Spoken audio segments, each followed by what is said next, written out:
నమస్తే అందరికి తెలుగువారి నూతన సంవత్సర శుభాకాంక్షలు. ఇంతకీ ఇది ఏ నామ సంవత్సరమో తెలుసు కదండి? దుర్ముఖి నామ సంవత్సరం. వినటానికి కాస్తంత ఆడ్ గా బ్యాడ్ గా ఉన్నా సరే మొత్తానికి మంచి సంవత్సరమేనండి. ఇంతకీ అసలు మొత్తం ఎన్ని సంవత్సరాలు తెలుసు కదా? 60. అసలు ఈ సంవత్సరాలు ఎలా వస్తాయబ్బా అంత ఆలోచించకండి, నేనే చెప్తాను. ముందుగా వచ్చేది ప్రభవ సంవత్సరం, ఆఖరణ వచ్చేది అక్షయ సంవత్సరం. ఓసారి విష్ణుమూర్తి నారదుడిని స్త్రీగా మారి జీవించు అని ఆశీర్వదించారట. అప్పుడు ఏమైంది అంటే నారదుడు స్త్రీగా మారి భూమి మీదకి వచ్చిన తర్వాత ఓ రాజును పెళ్లాడాడు. ఆ రాజుకి నారదుడికి మొత్తం 60 మంది పిల్లలు పుట్టారు. ఓసారి ఆ రాజుగారు యుద్ధానికి వెళ్లేటప్పుడు ఈ 60 మంది పిల్లల్ని తీసుకొని వెళ్లారట. పాపం ఆ యుద్ధంలో 60 మంది చనిపోయారు. స్త్రీగా మారిన నారదుడు ఆ స్త్రీ రూపంలోనే అప్పుడు విష్ణుమూర్తిని ప్రార్థించగా విష్ణుమూర్తి దిగివచ్చి నీ పిల్లలు చనిపోలేదు, కాలచక్రంలో సంవత్సరానికి ఒకరుగా ఎప్పుడూ తిరుగుతూనే ఉంటారు అని ఆశీర్వదించారు. అందుకే ప్రభవ సంవత్సరంతో మొదటి సంవత్సరం మొదలై క్షయ లేదా అక్షయ సంవత్సరంతో అంతమవుతుంది. అప్పుడే పనిలో పనిగా బ్రహ్మ కూడా ఒకసారి రీల్ స్టార్ట్ చేసేసాడట. అందుకే కొత్త సంవత్సరం నుంచి అలా స్టార్ట్ అయిపోతుంది. సరే, ఈ షో పుణ్యమా అని చెప్పేసి నా రీసెర్చ్ వల్ల బోలెడంత నాలెడ్జ్ వస్తుంది. చిన్నప్పటి నుంచి ఎన్నో ఉగాదులు సెలబ్రేట్ చేసుకున్నాను కానీ ఇంతవరకు నాకు ఈ విషయాలే తెలియదండి. చూసారా, బ్రేక్ఫాస్ట్ షోకి వచ్చిన తర్వాత ఎన్ని విషయాలు తెలిసిపోతున్నాయో. అందుకే thanks to breakfast show. Ugadi పండుగ సందర్భంగా ఈ రోజు మన బ్రేక్ఫాస్ట్ షోలో ఒక స్పెషల్ ఉందండి. ఉగాది అంటేనే పంచాంగ శ్రవణం, అవును కదా? మరి ఈ సంవత్సరం అంతా ఎలా ఉండబోతోంది, పంచాంగ శ్రవణం కూడా తెలపడానికి మనతో పాటు ఉన్నారు ప్రముఖ జ్యోతిష్యురాలు పద్మశ్రీ గారు. నమస్తే అండి. నమస్కారం. ఎలా ఉన్నారండి? బాగున్నాను. పద్మశ్రీ గారు, మీకు ముందుగా నూతన సంవత్సర శుభాకాంక్షలు. మీకు కూడా అమ్మ. సరే, ముందుగా అయితే ఉగాది అనగానే ఫస్ట్ చేయాల్సిన పని ఉగాది పచ్చడి తినడం కదా. అందుకని మీకు ముందుగా మా బ్రేక్ఫాస్ట్ షోకి వచ్చారు కాబట్టి ఉగాది పచ్చడి తీసుకోండి. Thank you. టేస్ట్ చేస్తే ఎలా ఉందో చెప్తే మేము కూడా ఆనందపడతాం.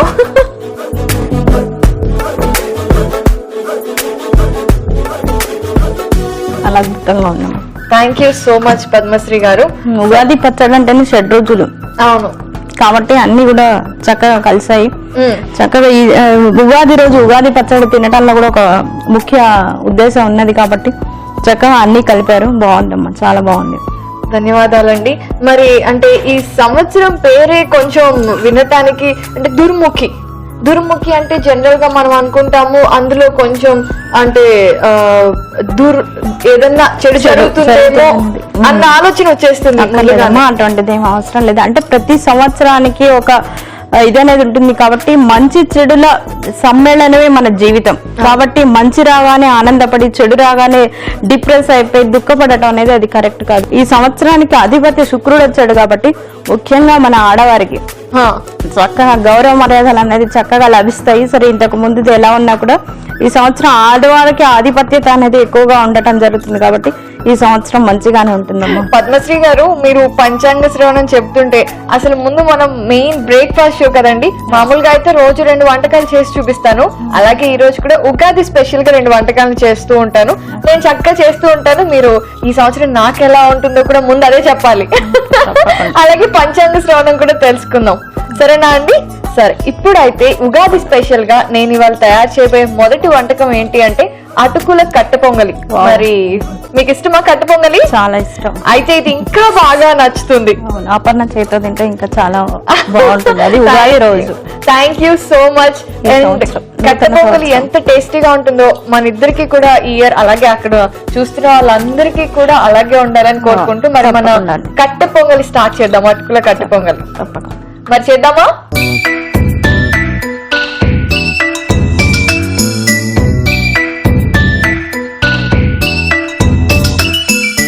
పద్మశ్రీ గారు, ఈ రోజు అటుకుల కట్టె పొంగల్ నేను తయారు చేస్తూ ఉంటాను.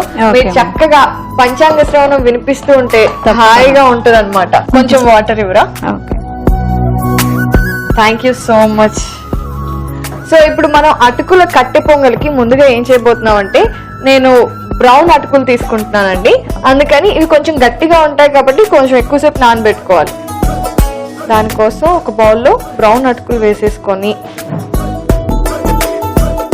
సరిపడా నీళ్లు పోసుకొని చాలు చాలు చాలు చాలా ఓకే. అబ్బా హాయిగా ఉంది. ఇలా పక్క నుండి ఎవరైనా గైడ్ చేస్తే. ఇలా పక్కన పెట్టేసుకున్నాం. ఓకే, అవి నానుతూ ఉంటాయి. ఈ లోపు నెక్స్ట్ ప్రాసెస్. ఓకే, ఇప్పుడు కుక్కర్ లో నెయ్యి వేస్తున్నానండి. ఓకే.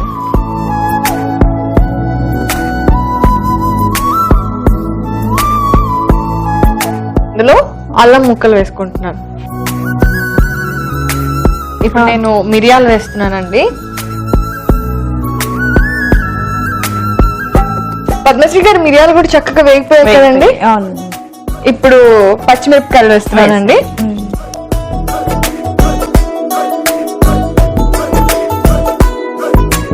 జీడిపప్పు ఇది కొంచెం వేగిన తర్వాత వేయమంటారా?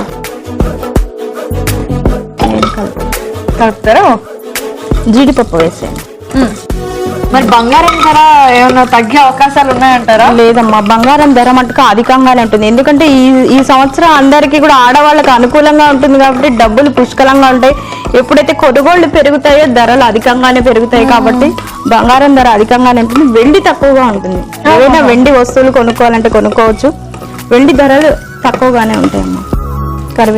కరివేపాకు వేస్తున్నాను.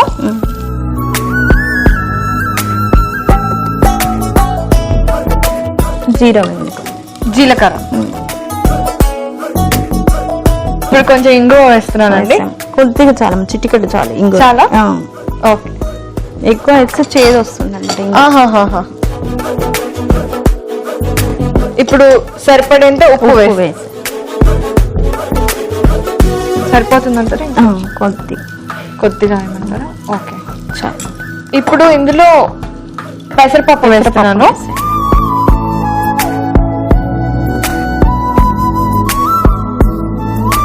జీడిపప్పు అవన్నీ వేసేసుకున్నాం కదా, అవన్నీ వేగిపోయాయి. ఇప్పుడు పెసరపప్పు కూడా వేసాను. ఇప్పుడు కాసిన నీళ్లు పోసుకున్నాం. ఇంచుమించు 1 కప్పు నీళ్లు పోసుకుంటున్నాము. పద్మశ్రీ గారు, ఇప్పుడు మనం దీని మీద మూత పెట్టేసుకొని ఒక 2 విజిల్స్ వచ్చేంత వరకు చూసుకోవాలండి.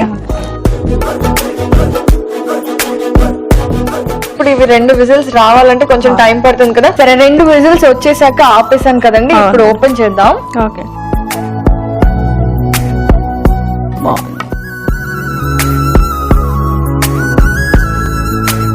పెసరపప్పు అంతా ఉడికిపోయింది అండ్ జీడిపప్పు అన్ని కూడా చక్కగా ఉడికిపోయాయి. ఇప్పుడు ఏం చేయాలి అంటే, ఇందాక ఆల్రెడీ నానబెట్టుకున్నాం బ్రౌన్ అటుకులు, వాటిని ఇందులో వేసి కలిపేసుకుంటే సరిపోతుంది. వేసేస్తారండి.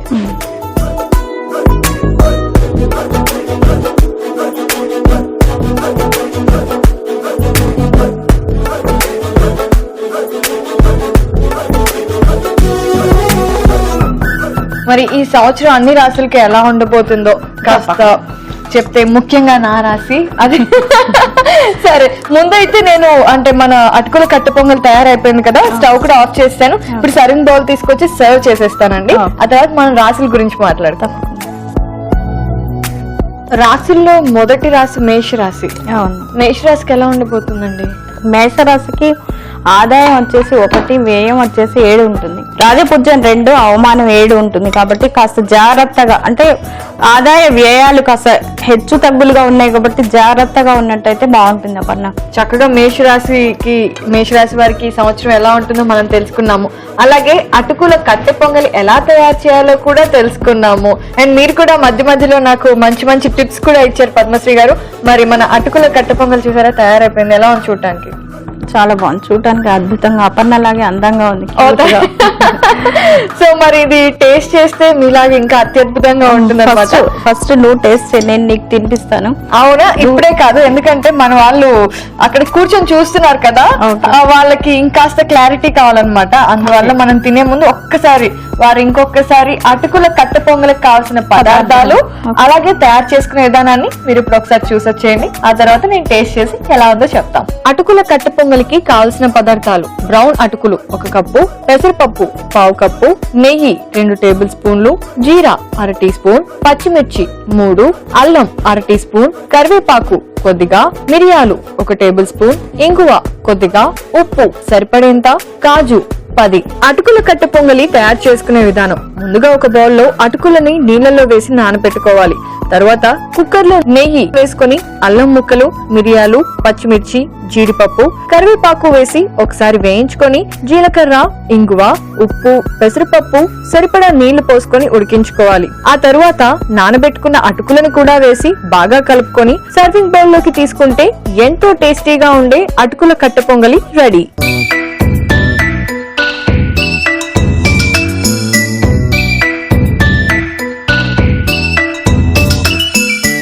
అటుకుల కట్టె పొంగలికి కావాల్సిన పదార్థాలని తయారు చేసుకునే విధానాన్ని చూస్తారు కదండి. ఇప్పుడు నేను, పద్మశ్రీ గారు మన అటుకుల కట్టె పొంగల్ని హాయిగా తినేసి ఎలా ఉందో చక్కగా మీకు చెప్తాం. పద్మశ్రీ గారు, ముందుగా మీరు పెద్దవారు కదండి, ఫస్ట్ నీకు తినిపిస్తా, చిన్నపిల్లలు కాబట్టి. ఈ దుర్ముఖి నామ సంవత్సర శుభాకాంక్షలు తెలియజేస్తూ ఈ సంవత్సరం అంతా కూడా నీకు ఆయురారోగ్య ఐశ్వర్యాలు ఇవ్వాలని భగవంతుని కోరుకుంటూ నీకు ధన్యవాదాలండి.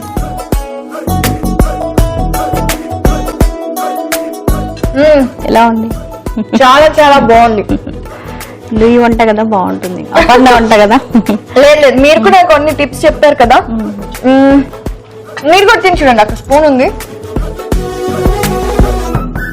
ఉగాది రోజు మనందరం హడావుడిగా అంటే పూజ చేసుకోవాలి, అండ్ అలాగే గుడికి వెళ్ళాలి, అండ్ అలాగే పంచాంగ శ్రవణం వినాలి. వీటన్నిటి మధ్యలో పండగ అంటే నార్మల్ బ్రేక్ఫాస్ట్లు, నార్మల్ వంటలు చేస్తే ఎవరు తినరు కదండి. ఇంట్లో అందరు మూతి ముడుచుకుంటారు. అలా ఏమో మన వాళ్ళకి ఇష్టం ఉండదు. అలాంటప్పుడు ఈ అటుకుల కట్టె పొంగలి పర్ఫెక్ట్ చాయిస్. అందుకే ఇప్పుడు నేను మీకు చూపించేశాను. పద్మశ్రీ గారు, ఇదే ఇంత అద్భుతంగా ఉంటే దీంట్లో ఏదైనా వెరైటీ కాంబినేషన్ చేసుకొని తింటే, అవును పచ్చడి చేసుకుంటే చాలా బాగుంటుంది. మరి మామూలుగా ఉగాది రోజు ఉగాది పచ్చడి చేసుకుంటాం. మరి మా బ్రేక్ఫాస్ట్ షోలో మేమైతే ఏదైనా సరే వెరైటీగానే చేస్తాం అనమాట. అందుకని నేను ఒక కొత్త వెరైటీ బాగా ట్రై చేసి సక్సెస్ అయిన పచ్చడి ఒకటి తీసుకొచ్చానండి.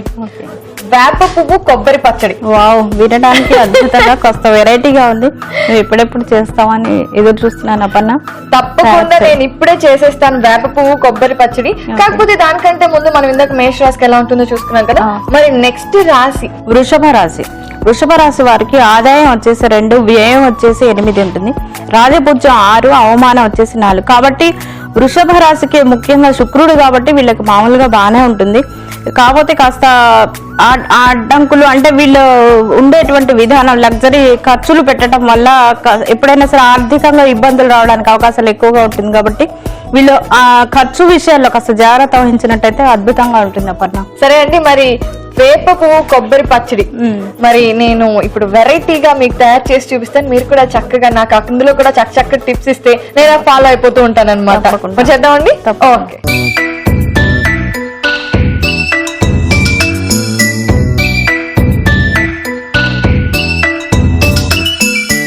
వేప పువ్వు కొబ్బరి పచ్చడి. ముందుగా ఏం చేస్తున్నాం అంటే, స్టవ్ మీద ఆల్రెడీ పాన్ ఉంది కాబట్టి దాన్ని ఆన్ చేసుకుంటాను. మీరు ఎప్పుడైనా ఇంట్లో ఇలాగా వెరైటీగా ఏమైనా తయారు చేస్తూ ఉంటారా అండి? చేస్తూ ఉంటామా. అవునా? ముందుగా యాక్చువల్లీ వేప పువ్వు అనేది ఖచ్చితంగా చేదుగా ఈ పచ్చడి అయితే ఇదే ఫస్ట్, అసలు వినటం కూడా ఫస్ట్. అసలు ఎలా తయారవుతుందా అని చాలా క్యూరియాసిటీగా ఉంది. అవునా, చాలా బాగుంటుంది ఇది తిన్న తర్వాత. ఉగాది కదండి, ఎప్పుడు ఉగాది పచ్చడి ఖచ్చితంగా తింటూనే ఉంటాము. అలాగే కొంతమంది పిల్లలకు ఉగాది పచ్చడి అసలు ఇష్టం కూడా ఉండదు. అందులో ఈ వేప పువ్వుని తీసేసి తర్వాత తింటారు. కరెక్ట్. అసలు ఇది తినడం అనేది ఆరోగ్యానికి చాలా మంచిది. వేప పువ్వు వల్ల లోపల ఉన్నటువంటి అంటే మనకి జీర్ణాశయంలో ఏదైనా క్రిములు ఉన్నా కూడా చచ్చిపోతాయి. అలాగే డయాబెటిక్ పేషెంట్స్ కి ఇది చాలా ముఖ్యం, మంచిది కూడా. అసలు వేప ఆకులు కానివ్వండి, వేపకు సంబంధించింది ఏదైనా సరే తింటే చాలా బాగుంటుంది, ఆరోగ్యానికి చాలా బాగుంటుంది. ఇది వేగుతూ ఉంటుందండి. ఈ లోపు ఈ పాన్ మీద మనం మిగతా కార్యక్రమం చేసేద్దాం. వృషభ రాశి సంగతి కూడా అయిపోయింది కదా పద్మశ్రీ గారు. మరి నెక్స్ట్ అంటే నేను రాశులు నాకంత వరుసలో తెలీదు. మిథున్ రాశి తర్వాత మిథున్ రాశి. మిథున్ రాశి వారికి ఆదాయం 1, వ్యయం 6, రాజపూజ్యం 7, అవమానం 8. కాబట్టి వీళ్ళు కూడా అంటే కాస్త ఆదాయ వ్యయాలు కూడా కాస్త తేడాగా ఉన్నాయి కాబట్టి జాగ్రత్తగా ఉండటం అనేది ముఖ్యం. వీళ్ళు విష్ణుమూర్తి ఆరాధన చేసినట్టయితే అంటే వెంకటేశ్వర స్వామికి అంటే విష్ణుమూర్తి కూడా వెంకటేశ్వర స్వామి రూపం కాబట్టి విష్ణు సహస్రనామ వింటూ అంటే చదవలేని వారు విష్ణు సహస్రనామ వింటూ ఉన్నా కూడా చాలా బాగుంటుంది. సరే, పక్కన పాన్ పెట్టేసి అందులో నేను నూనె వేస్తాను. ఇప్పుడు నెక్స్ట్ ఇంగ్రీడియంట్స్ వేయడం స్టార్ట్ చేద్దాం. కొద్దిగా జీలకర్ర వేస్తానండి.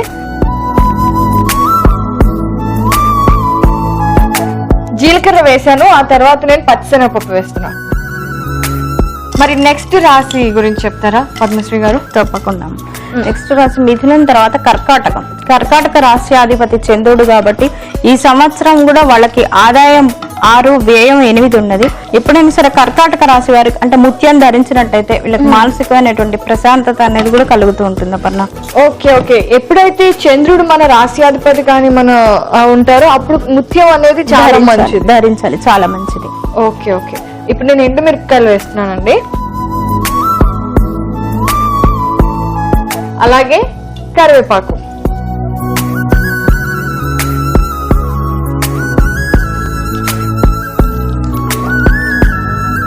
ఇప్పుడు పచ్చిమిరపకాయలు కూడా వేయమంటారండి? కొన్ని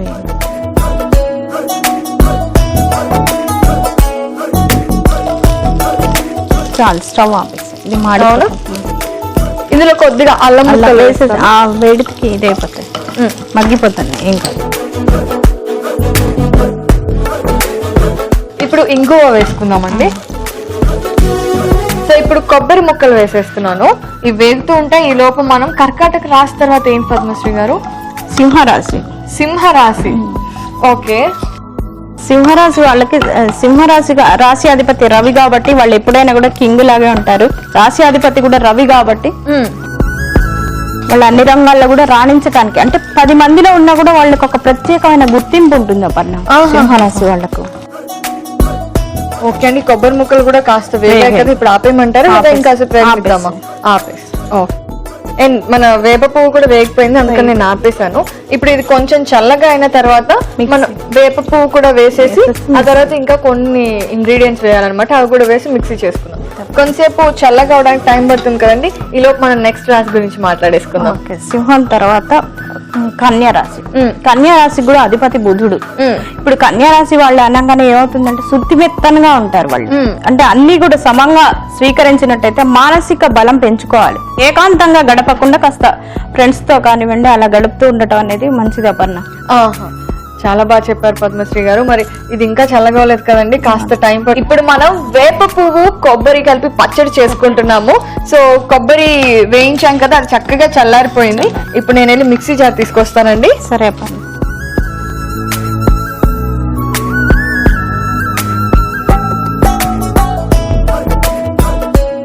మనం ముందుగా వేప పువ్వును ఆల్రెడీ వేయించి పెట్టేసుకున్నాం కదా, ఇప్పుడు అది వేసేస్తాం.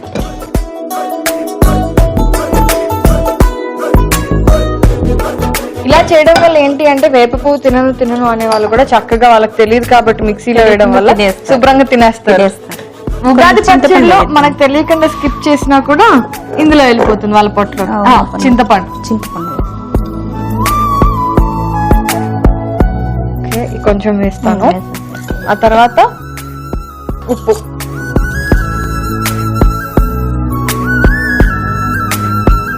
ఇవాళ అబ్బా ఎంత వేయాలి అనే టెన్షన్ లేకుండా హాయిగా పద్మశ్రీ గారు మీరు చెప్పేస్తా, నేను చేసేస్తున్నా.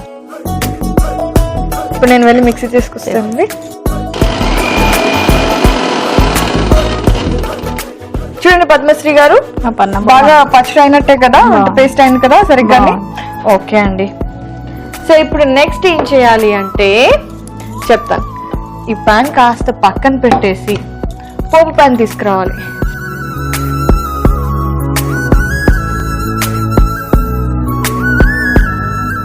పద్మశ్రీ గారు, మరి నెక్స్ట్ రాశి ఏంటండి? తులారాశి. ఈ తులారాశి వారికి ఈ సంవత్సరం బానే ఉంటుంది. ఈ విదేశీ యానం కూడా చేయడానికి అవకాశాలు ఎక్కువగా ఉన్నాయి. తులారాశి అనగానే అంటే రాహు అధిపతిగా ఉంటాడు కాబట్టి ఈ సంవత్సరం కూడా అంటే అమ్మవారి ఆరాధన అనేది ముఖ్యంగా చేసుకున్నట్లయితే విదేశీ యానం చేసే అవకాశాలు ఉన్నాయి కాబట్టి అందులో ఆటంకాలు కలగకుండా ఉంటాయి అపర్ణ. ఇంకా వేరే దేశాలకు ఎగిరిపోవచ్చు. సరే, నేను అంటే తిరగమాత కోసం నూనె పెడుతున్నాను కదండి, ఇప్పుడు ఇందులో కొంచెం ఆవాలు వేస్తాను. చాలు. మరి నెక్స్ట్ రాశి ఏంటండి? తర్వాత వృశ్చిక రాశి. కాబట్టి వృశ్చిక రాశి వాళ్ళకి ఎలా ఉంటుందంటే ఈ సంవత్సరం ఎవరి మీద ఆధారపడకుండా చక్కగా వాళ్ళ పనులు వాళ్ళు చేసుకుంటూ మనోధైర్యంగా ముందుకెళ్ళినట్టయితే చాలా బాగుంటుంది. వీళ్ళు సుందరకాండ పారాయణం అంటే ఆంజనేయ స్వామి ఆరాధన చేసుకున్నట్టయితే వీళ్ళకి ఈ సంవత్సరం అంతా కూడా అంటే ఈ దుర్ముఖి నామ సంవత్సరం అంతా కూడా చక్కగా ఉంటుంది అపర్ణ. తర్వాత ధనుసు రాశి. వీరికి కూడా బాగానే ఉంటుంది ఈ సంవత్సరం. ఆదాయ వ్యయాలు చూసుకున్నట్టయితే మిశ్రమ ఫలితాలే ఉన్నాయి వారికి కూడా. కాకపోతే కొంచెం జాగ్రత్త, ప్రయాణాల్లో ముఖ్యంగా జాగ్రత్త వహించాలి. అంటే వెహికల్స్ నడుపుకునేటప్పుడు కాస్త జాగ్రత్తగా నడిపించాలి వీళ్ళు. సో కొంచెం జాగ్రత్తగా ఉండాలి ధనుస్సు రాశి వాళ్ళు మాత్రం. సరే అండి, ఆవాలు వేగుతున్నాయి, అలాగే జీలకర్ర కూడా వేస్తాను. ఇవి వేగుతూ ఉంటే ఈ లోపు మన పచ్చడిని సర్వింగ్ బౌల్ లోకి తీసేసుకుంటే ఆ తర్వాత చక్కగా దాని మీద ఈ పోపు వేసుకోవచ్చు కాబట్టి నేను తీసుకొచ్చేస్తాను సర్వింగ్ బౌల్. మరి నెక్స్ట్ ఏ రాసండి? నెక్స్ట్ మకర రాశి అపర్ణ. మకర రాశి వాళ్ళకి లక్ష్మీనారాయణ ఆరాధన అనేది, అంటే వీళ్ళకి కాస్త ఆర్థిక ఒడిదుడుకులు రావడానికి అవకాశం ఎక్కువగా ఉంటుంది కాబట్టి వీళ్ళకు లక్ష్మీనారాయణ ఆరాధన. అంటే లక్ష్మీనారాయణ ఆరాధిస్తే ఏంటంటే రెండు రకాలుగా కూడా ఆరోగ్యం ఐశ్వర్యం రెండు కూడా కలుగుతాయి అపర్ణ. కాబట్టి వీళ్ళు లక్ష్మీనారాయణ ఆరాధన చేసి ఎక్కడైనా సరే ఆలయాల్ని దర్శించుకున్నా సరే నిత్యం ఇంట్లో నామస్మరణ చేసుకున్నా కూడా బాగుంటుంది అపర్ణ వీళ్ళకి. అంటే ఈ సంవత్సరంలో కొంచెం ఎక్కువ ఒడిదుడుకులు ఉన్నాయంట ఆర్థికంగా. అంటే మకర రాశి నాదే కదా, అందుకే అడుగుతున్నాను. ఈ జీలకర్ర వేగుతున్నాయి కదండి, ఇప్పుడు నేను కరివేపాకు వేసేస్తాను. మరి కరివేపాకు కూడా వేగుతుంది కదండి, ఇప్పుడు నెక్స్ట్ శనగపప్పు వేసేస్తాను. ఆ తర్వాత ఎండుమిరపకాయలు. మరి మకరం తర్వాత కుంభరాశి. కుంభరాశి వాళ్ళకి అంటే కుంభరాశి అంటేనే చక్కగా నిండుగా ఉంటుంది. అవును. అలాగే ఈ సంవత్సరం వాళ్ళు రాహుకేతుల ఆరాధన, అంటే ఈ రాహుకి కేతువుకి కూడా ఈ రెండు గ్రహాలకి కూడా మనం పూజ చేసుకొని జపం చేయించుకుని, అంటే ఎవరైనా సరే బ్రాహ్మణులతో జపం చేయించుకుని శివుడికి ఆరాధన నవగ్రహ ఆరాధన చేసుకుంటూ, అలాగే త్రయంబకం యజామహే పుష్టివర్ధన ఆ మంత్రాన్ని స్మరించుకుంటూ మృత్యుంజయ మంత్రం వీళ్ళు స్మరించుకుంటూ ఉన్నట్టయితే వీళ్ళకి చక్కగా ఆయురారోగ్య ఐశ్వర్యాలు కలుగుతాయి అపర్ణ. ఓకే పద్మశ్రీ గారు, మరి మన తిరుగుమాత అయిపోయింది కదా, ఇప్పుడు మన పచ్చడి మీద నేను ఇది వేసేస్తాను.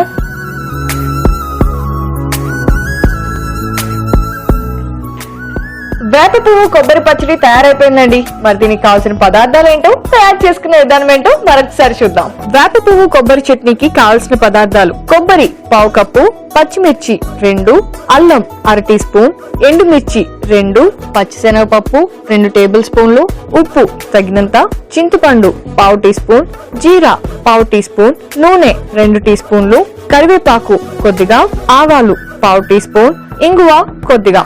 వేప పువ్వు 1 కప్పు. వేప పువ్వు కొబ్బరి చట్నీ తయారు చేసుకునే విధానం: ముందుగా వేప పువ్వుని డ్రై రోస్ట్ చేసుకోవాలి. మరో పాన్ లో నూనె వేసుకొని జీలకర్ర, పచ్చిశనగపప్పు, ఎండుమిర్చి, కరివేపాకు వేసి ఒకసారి వేయించుకొని పచ్చిమిర్చి, అల్లం ముక్కలు, ఇంగువ, కొబ్బరి ముక్కలు వేసి బాగా వేయించుకోవాలి. మిక్సీ జార్ లో కొబ్బరి మిశ్రమం, వేప పువ్వు వేసి చింతపండు, ఉప్పు కూడా వేసుకొని మిక్సీ పట్టి పచ్చడి రెడీ చేసుకోవాలి. పోపు పాన్ లో నూనె వేసుకొని ఆవాలు, జీలకర్ర, కరివేపాకు, శనగపప్పు, ఎండుమిర్చి వేసి పోపు పెట్టుకోవాలి. చివరిగా సర్వింగ్ బౌల్ లోకి పచ్చడి తీసుకొని పైనుంచి పోపు మిశ్రమం వేసి సర్వింగ్ చేసుకుంటే ఎంతో రుచికరంగా ఉండే వేప పువ్వు కొబ్బరి పచ్చడి రెడీ.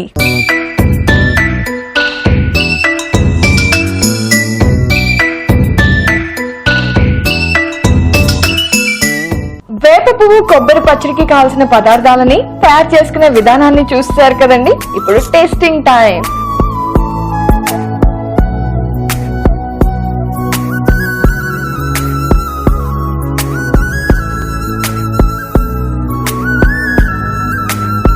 ఎప్పుడైనా మీరు అటుకుల కట్టె పొంగల్ చేసుకుంటే ఈ పచ్చడి చేసుకోవాల్సిందే. వేపు కొబ్బరి పచ్చడి అంత బాగుందన్నమాట. సో తప్పకుండా ట్రై చేయండి. అండ్ మరి పద్మశ్రీ గారు, మీనరాశి. మీనరాశి మిగిలిపోయింది మనకి. మీనరాశికి ఏంటంటే ఈ సంవత్సరం కాస్త ఇంతకు ముందు పడినటువంటి రుణ వ్యయాలు ఏదంటే అప్పులు బాధ ఏదైతే పడ్డారో అవన్నీ కూడా రుణ విముక్తులు అవడానికి అవకాశం ఎక్కువగా ఉంటుంది. ప్రతి మంగళవారం కూడా సుబ్రహ్మణ్య స్వామిని ఆరాధన చేసుకున్నట్టయితే ఈ అప్పులు ఉండే వరకు మెంటల్ టెన్షన్స్ ఉంటాయి, అనారోగ్య కారణాలు ఉంటాయి. కాబట్టి వీటన్నిటి నుంచి కూడా ఈ సంవత్సరం అందరికీ కూడా బాగుంటుంది అపర్ణ. సో మొత్తానికి దుర్ముఖి నామ సంవత్సరం అనగానే అందరం టెన్షన్ పడిపోయాం. అమ్మో పేరు ఇలా ఉంది ఎలా ఉండబోతుందో అని. అవును. సో అలా ఏం కాకుండా అందరికీ సమానంగా ఉంటుంది. ఇష్టం ఆ ఫలితాలే ఉన్నాయి, అంతా పర్వాలేదు, బాగానే ఉంటుంది. అంటే దైవారాధన అనేది ముఖ్యంగా పూజలు పునస్కారాలు ఎవరికి తోచిన విధంగా వారు చేసుకున్నట్టయితే ఈ సంవత్సరం అందరికీ కూడా బాగుంటుంది. ముఖ్యంగా ఆడవారికి చాలా బాగుంది ఈ సంవత్సరం. సో చూసారు కదండి, ఈ రోజు మన ఉగాది స్పెషల్ బ్రేక్ఫాస్ట్ షోలో 2 వెరైటీ వంటకాలని, వేప పువ్వు కొబ్బరి పచ్చడి అలాగే అటుకుల కట్ట పొంగలి, ఇవి 2 చక్కగా ట్రై చేయండి. అండ్ ట్రై చేసేటప్పుడు ఏదైనా డౌట్ వస్తే మాత్రం వెంటనే www.youtube.com/etv అభిరుచి అని టైప్ చేస్తే మన బ్రేక్ఫాస్ట్ రెసిపీస్ అన్ని వచ్చేస్తాయి. అండ్ ఆ డౌట్స్ అన్ని క్లియర్ చేసుకొని హ్యాపీగా చేసుకోవచ్చు అన్నమాట. అండ్ కాదు అనుకుంటే www.facebook.com/etv అభిరుచి అని టైప్ చేసినా కూడా మన బ్రేక్ఫాస్ట్ రెసిపీస్ ని చక్కగా మీరు చూసి ఎంజాయ్ చేయొచ్చు. అండ్ అలాగే తప్పకుండా చేసుకొని కూడా ఎంజాయ్ చేయండి. మరొకసారి బ్రేక్ఫాస్ట్ షో ప్రేక్షకులందరికీ ఉగాది పండుగ శుభాకాంక్షలు. అందరికీ కూడా దుర్ముఖి నామ సంవత్సర శుభాకాంక్షలు. నీకు కూడా అపర్ణ ఆయురారోగ్య ఐశ్వర్యాలు అందరికీ కూడా కలగాలని ఆ భగవంతుడి ప్రార్థిస్తూ ఉన్నాను అపర్ణ. ధన్యవాదాలండి పద్మశ్రీ గారు. ఇదండి ఇవాల్టి మన ఉగాది స్పెషల్ బ్రేక్ఫాస్ట్ షో. మళ్ళీ రేపు నేను మరో 2 వెరైటీలతో మీ ముందుకు వచ్చేస్తాను. అంతవరకు బాయ్.